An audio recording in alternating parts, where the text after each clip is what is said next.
Okay, normalization.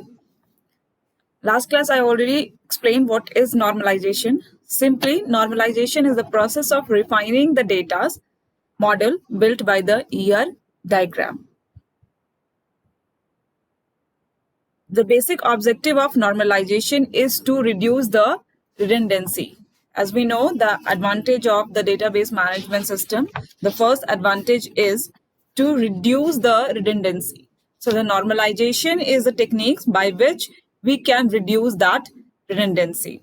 But we have to take care of the three different kind of alterations while performing the operations for redundancies of data. Those are insertion, deletion and updation. As I told you earlier, insertion जब भी हम करेंगे, it means whenever we are going to insert the new data, हमें इस चीज का ध्यान रखना है कि कोई भी फील्ड ब्लैंक नहीं रह जानी चाहिए.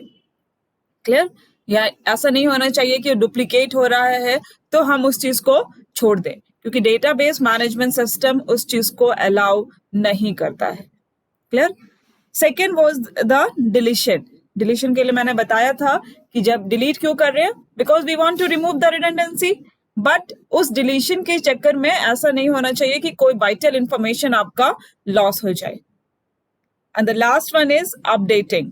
अपडेशन बहुत जरूरी है एंड अपडेट करते समय डेटास का ये ध्यान रखना है कि जो अपडेट हम कर रहे हैं उसके लिए हम एक्स्ट्रा एफर्ट या फिर एक्स्ट्रा टाइम स्पेंड ना करें. अपडेटिंग जब भी हो तो वो इजिली हो जाए. So these are the three alterations that we normally perform in the relation or in the database for the reduction of redundancies. और इन सभी चीजों का हमें वहां पे क्या करना है, ध्यान रखना है. So to find out to do the process of normalization, आपको क्या करना है, functional dependencies को भी चेक करना है.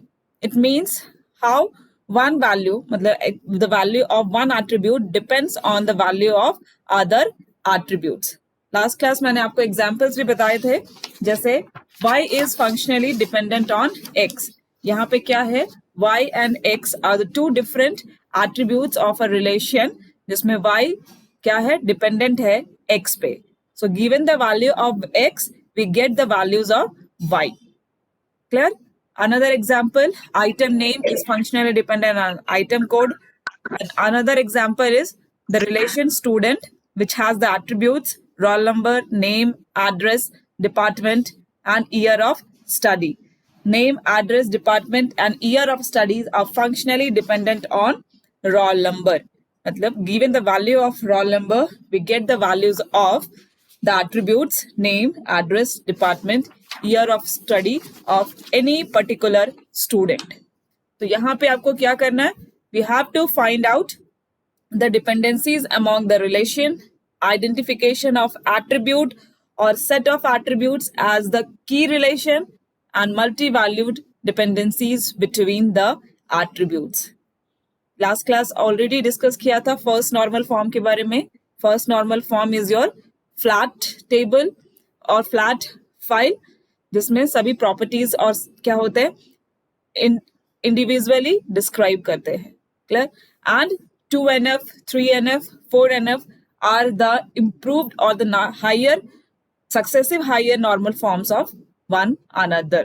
मतलब two normal, second normal form is a higher than that of the first. Third वाला जो है वो सेकेंड का हायर होगा.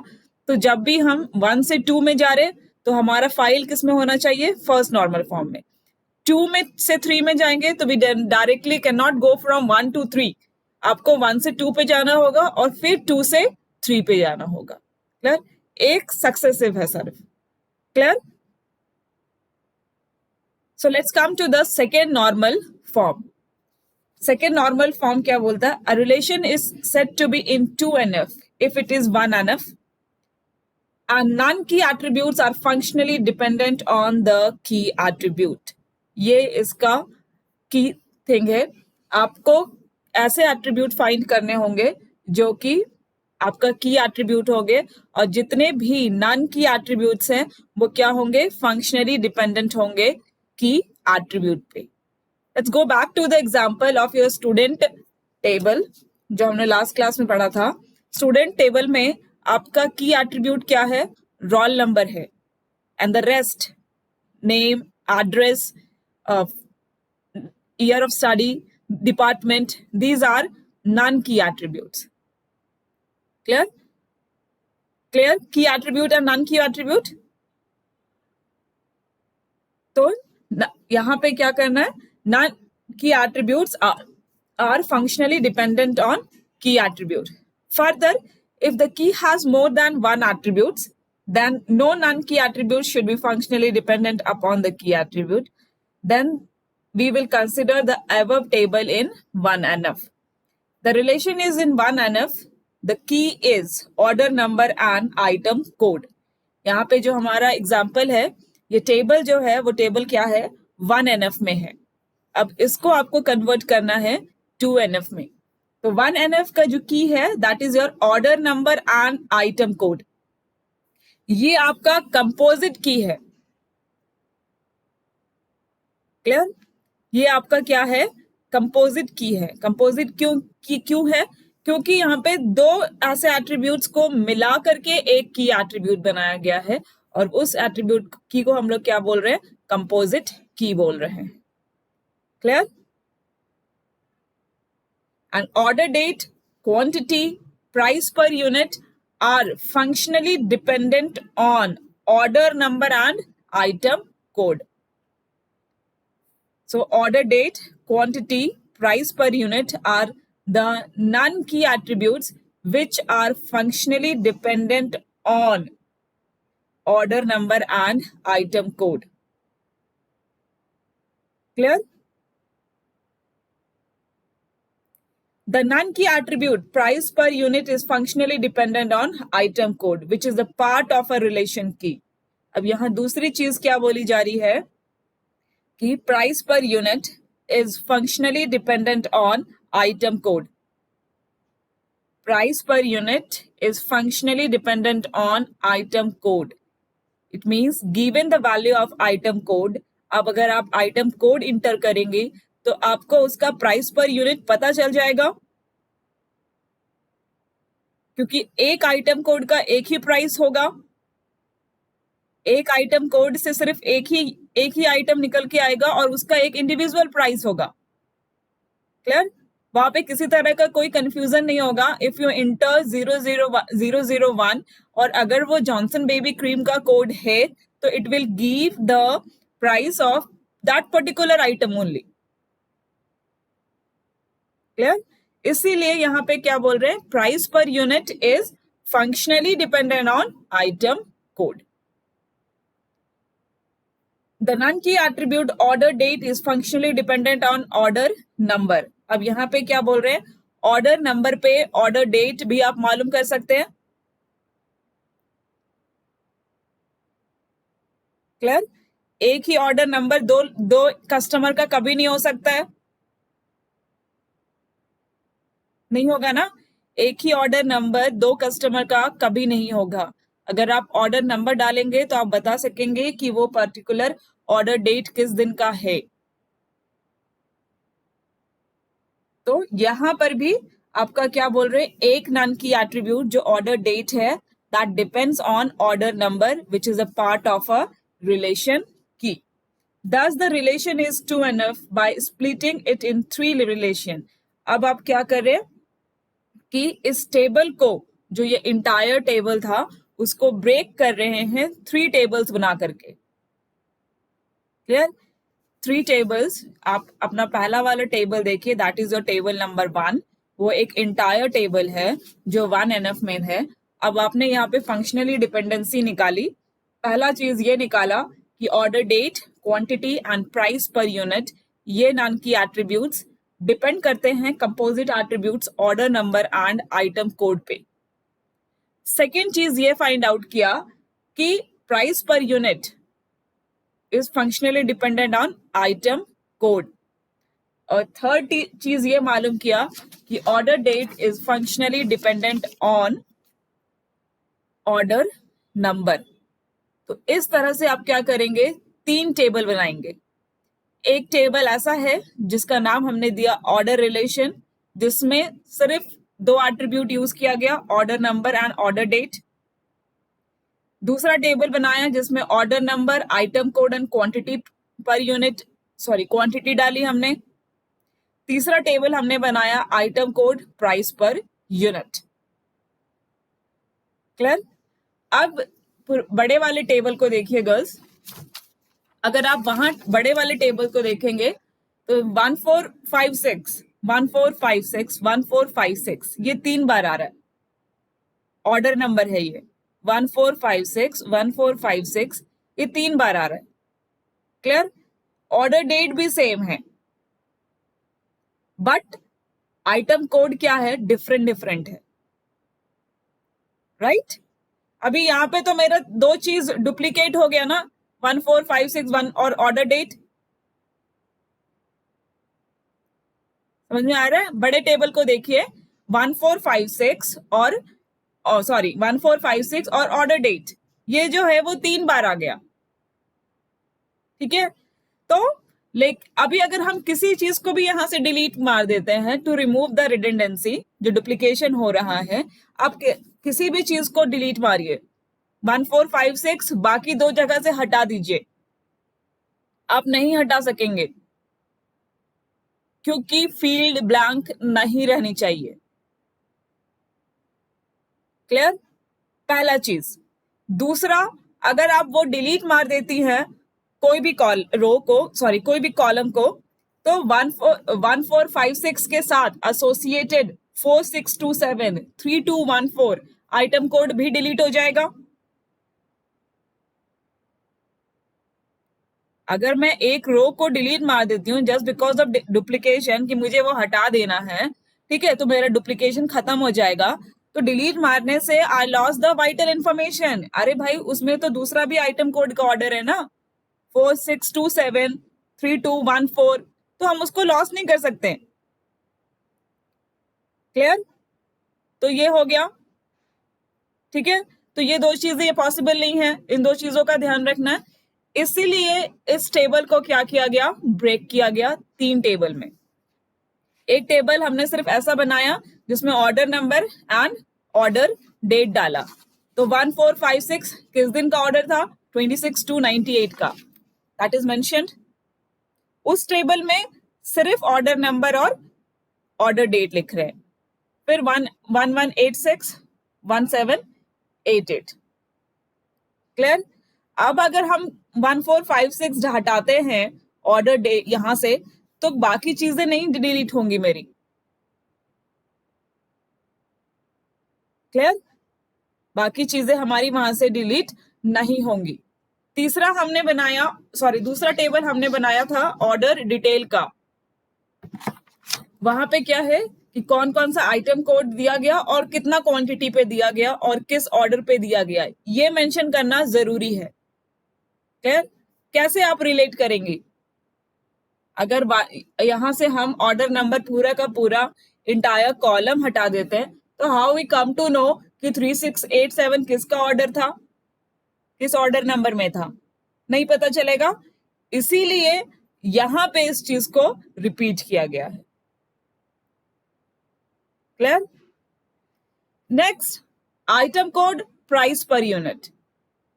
किस आइटम का क्या प्राइस है उसका एक अलग लिस्ट होना चाहिए। ठीक है? तो अब आप अगर रिलेशनशिप स्टैब्लिश करते हैं तो I want order number and order date हम यहां से निकालेंगे। कौन कौन सा डिटेल, कौन कौन से प्रोडक्ट को लिया गया था, वो टेबल आपका ऑर्डर डिटेल यूज होगा, और प्राइस क्या है आपके प्राइस पर यूनिट से मिल जाएगी। Clear girls? If you want to remove any item, आपके इन्वेंट्री से कोई एक आइटम ही डिलीट मारनी है, तो आप सिर्फ कौन से टेबल को जाएंगी, प्राइस पर यूनिट पे जाएंगे।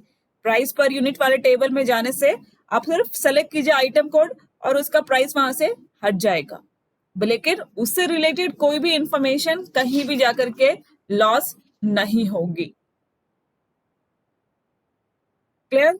और आपको अगर अपडेट करना है किसी पर्टिकुलर प्राइस का, सॉरी आइटम का प्राइस अपडेट करना है, तो वो भी इजी हो जाएगा।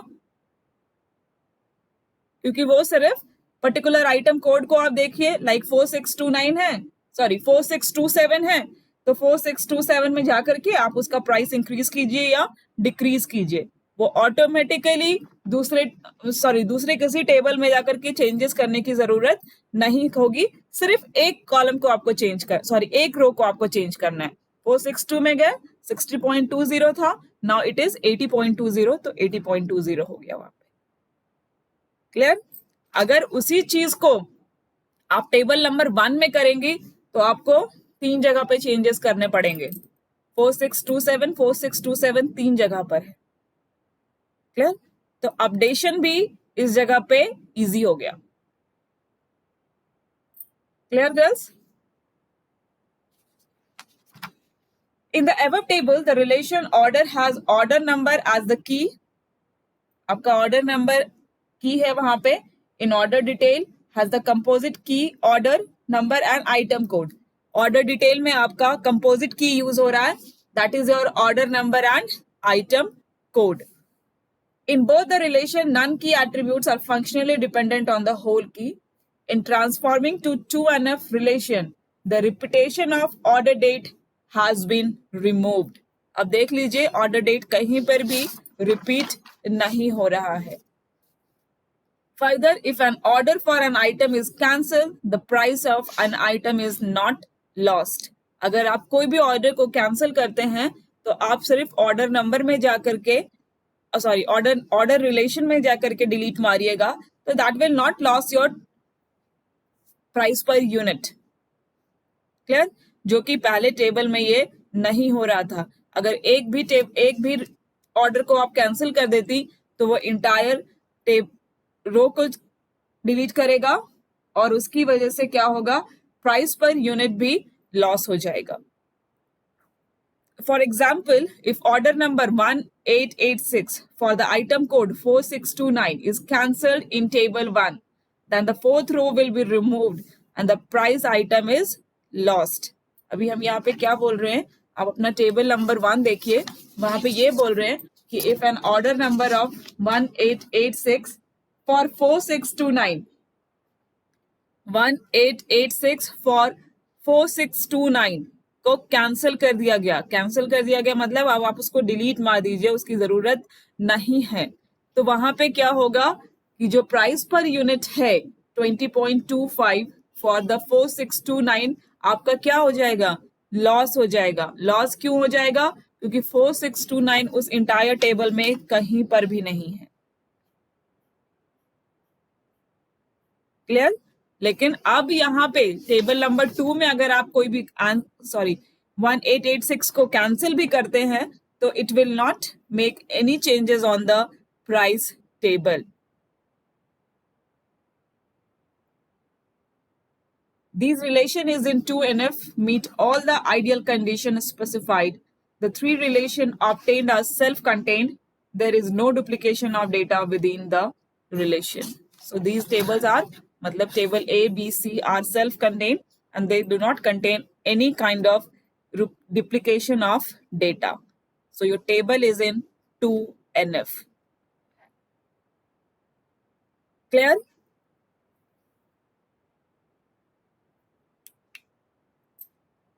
Clear, girls?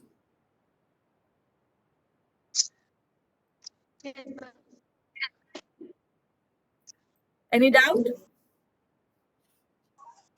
No. Okay, let's come to the third normal form. A 3NF normalization will be needed where all attribute in a relation tuples are not functionally dependent on key attribute. अब यहाँ पे क्या बोल रहे हैं, 3NF relation आपको तब जरूरत पड़ती है जब आपके जो एट्रीब्यूट्स हैं they are not functionally dependent on key attribute. सारे के सारे आपका की एट्रीब्यूट पर डिपेंडेंट नहीं होते हैं. If two non attributes are functionally dependent, then there will be unnecessary of duplication of data. Let's see the example. यहाँ पे एक टेबल बनाया है जिसमें attributes है roll number, name, department, year and hostel. अब यहाँ पे क्या बोल रहे हैं कि name, department, year and hostel are functionally dependent on your key attribute roll number. ये टेबल जो है आपका 2NF में है और यहाँ पे क्या बोल रहे हैं कि आपका जो रोल नंबर है वो की एट्रीब्यूट है और name, department, year and hostel are non key attributes which are functionally dependent on the key attribute roll number. साथ साथ में यहाँ एक नन की एट्रीब्यूट दूसरे नन की एट्रीब्यूट पर भी डिपेंडेंट है. आप जरा ध्यान से देखिए, आपका जो हॉस्टल है एक नन की एट्रीब्यूट है एंड ईयर भी आपका नन की एट्रीब्यूट है. They both are functionally dependent on each other. जैसे given the value of year, we can say that this particular year of students resides in particular hostel. आप किसी भी department से belong करते हैं, it doesn't matter. लेकिन अगर आपका ईयर सेकेंड है तो आप कावेरी हॉस्टल में ही मिलेंगे और आपका ईयर 3 है तो आप कृष्णा हॉस्टल में ही मिलेंगे, 4 है तो गोदावरी हॉस्टल में ही मिलेंगे. beside of your subject, beside of your year, beside of your anything else. Clear? तो यहाँ पे क्या है, none की attribute year functionally dependent है आपके none की attribute hostel पे. Here year of student, his hostel is known and vice versa. The dependency of hostel on year leads to duplication of data if it is decided to as all first year student to move to Kaveri hostel, all second year to Ganga hostel. This change should be made in many places which is undesirable. अब यहाँ पे क्या बोल रहे हैं कि आप एक छोटा सा चेंज करिए कि फर्स्ट ईयर स्टूडेंट को कावेरी में भेज दीजिए और सेकेंड ईयर स्टूडेंट को गंगा में भेज दीजिए. क्लियर? तो जहां पे 1000 ऑफ स्टूडेंट होंगे या 100 स्टूडेंट ही होंगे एक हॉस्टल में और दोस्तों आपको क्या करना पड़ेगा, उस 100 स्टूडेंट्स के सारे चेंजेस करने पड़ेंगे.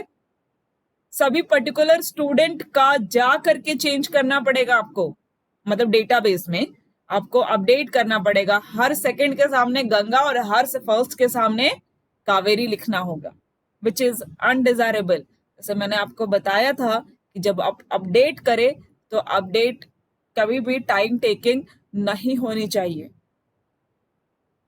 Clear? Above table is said to be in 3NF if it is in 2NF and none key attribute are functionally dependent in other none key attribute. Thus, the table is not in 3NF. To transform it to 3NF, we should introduce another relation which includes the functionally related none key attribute. अब यहाँ पे क्या करना है, आपको नया एक table बनाना है.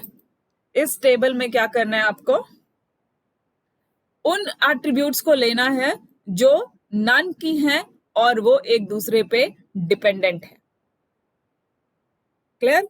तो हमारा नन की यहाँ पे क्या था, ईयर एंड हॉस्टल. एक अलग टेबल बनाएंगे जो सिर्फ क्या लेगा, ईयर एंड हॉस्टल, एंड एक टेबल बनाएंगे जिसमें roll number, name, department and year होगा. Clear? Roll number, name, department and year, और एक दूसरा टेबल हमने बनाया जिसमें क्या है, हॉस्टल रिलेशन. अब और उसमें क्या है, ईयर एंड हॉस्टल. अब अगर आप चेंज करती हैं कि फर्स्ट ईयर को कावेरी में डालो और सेकेंड ईयर को गंगा में डालो, तो बस ये 2 कॉलम ही चेंज करने होंगे, सॉरी ये 2 रो ही चेंज करने होंगे. क्लियर? पूरा स्टूडेंट रिलेशन में जाकर के आप चेंज करने की जरूरत नहीं पड़ेगी. आपको क्या करना पड़ेगा, सिर्फ हॉस्टल रिलेशन में जाकर के ही वो 2 रोज को क्या करने पड़ेंगे, चेंज करने पड़ेंगे. Clear girls? तो 3NF का रिक्वायरमेंट है कि आपका टेबल 2NF में होना चाहिए और none key attribute functionally dependent होने चाहिए नन की एट्रीब्यूट्स पे.